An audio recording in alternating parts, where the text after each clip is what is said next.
All right, I hope everybody's having a fabulous day. I said I'd be back with the started in the congregation. All right, why did I go forth about my mediumship and outside of my circle, my family, my immediate family? All right, well, I'll give you three reasons. The three reasons that really irked me. I guess you could say the last one really irked me more. I guess the comment from the pastor. All right, so here we go. First dream that I took to them, I dreamed that the pastor had a heart attack. Well, pastor had a heart attack that following Wednesday, and everything was okay. He, got to come home.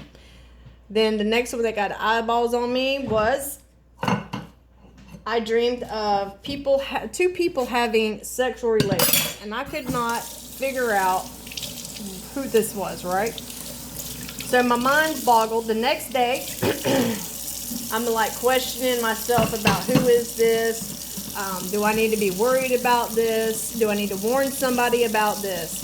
All right, well, then the next night, I dreamed the same freaking thing. I dreamed two people having sexual relations. I couldn't see the freaking face. I couldn't see nothing around them. The place, I don't know whose the place was, but you know what? Oh, now it comes back to memory. Anyhow, but at that moment, I couldn't figure out where this place was. I obviously have never been to this place, right?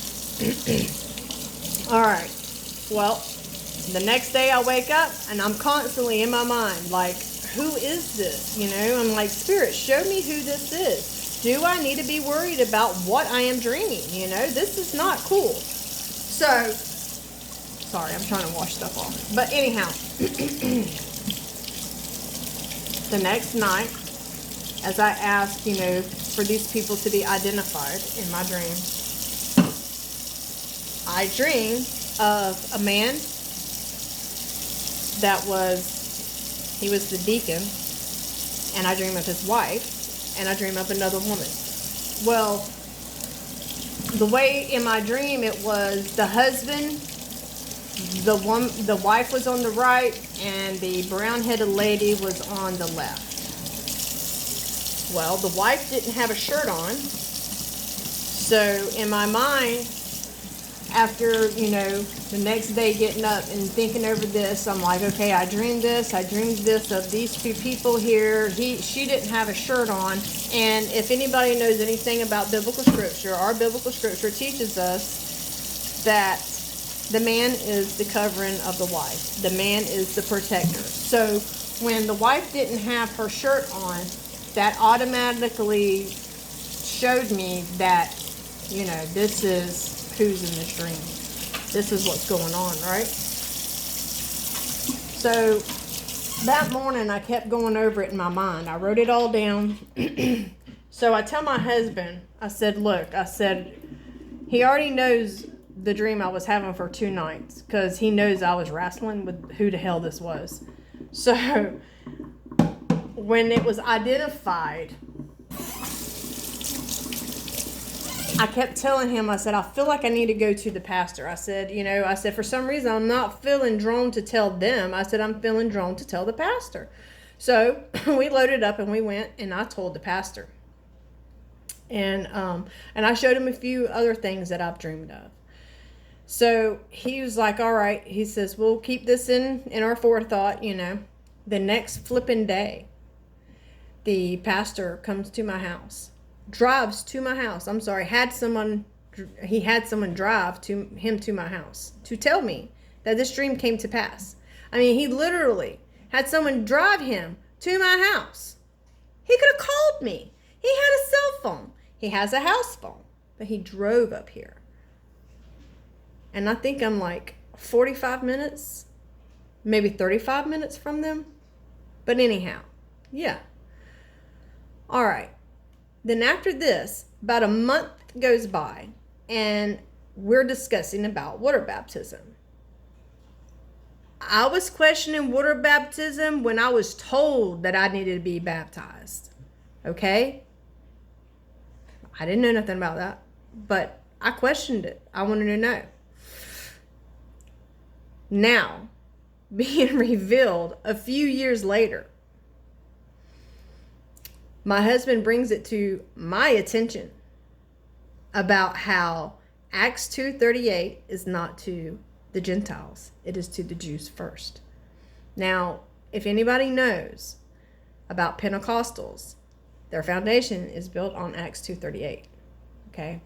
So I encouraged my husband and I to go share this with the pastor, because we were told in this gathering that whatever the Spirit of God or spirits show us, that we should bring it and share it for everyone to know. So I've done that with all my dreams, all the premonitions, and then we take and show what Spirit was showing him and I about water baptism. Acts 2:38 is to the Jews first, and then they go to the Gentiles. So when the apostles went house to house, closed the doors, and they started speaking, the Spirit fell upon these people, the Gentiles. The apostle was astonished, and he made these people go get dipped in water, because there wasn't no water around when the Spirit hit them like it did the apostles in the beginning. So this was the new thing that the Creator was doing. And so when you get to Acts 10 and 11, you see that water baptism ain't even in the equation no more, right? So when that was brought to the fore, or brought out, the pastor slammed the Bible shut. And he looked at my husband and he says that we needed to leave, that we were not welcome back. And then he looked over at me as he stood up. He turned around and he says, in your dreams, your dreams are from the devil. He turned around and he walked away. My heart was crushed. My heart was pounding like 95 miles per hour. I wanted to say something, but then it was like, he said what he said and just walks off like this? Who does this? So we go home, and as we got home, I look at my husband and I'm like, so everything that we have been shown, everything that I have been shown and I have shared with these people, I don't know these people, but I shared what the Spirit has showed me of these people. And now it's from the devil? Yeah, mind blowing, right? So who knew that the devil will come to you and tell on people for having sexual relations and cheating on their wife? Or the devil will come to you and warn you that someone close to you is fixing to have a heart attack, or something else is going to happen to them, or the co-pastor is going to have to get sat down, or, you know what I'm saying? I mean, when these little things were coming out, and I mean, it was like a ooh and a ah, and then when Spirit started showing us the truth about the water baptism, and then all of a sudden, I'm told that my dreams and premonitions come from the devil. Yep. So that's what pushed me to come forth and outside of my circle to share about Spirit being here and about our loved ones being here. They are not waiting in the grave. The churches are lies.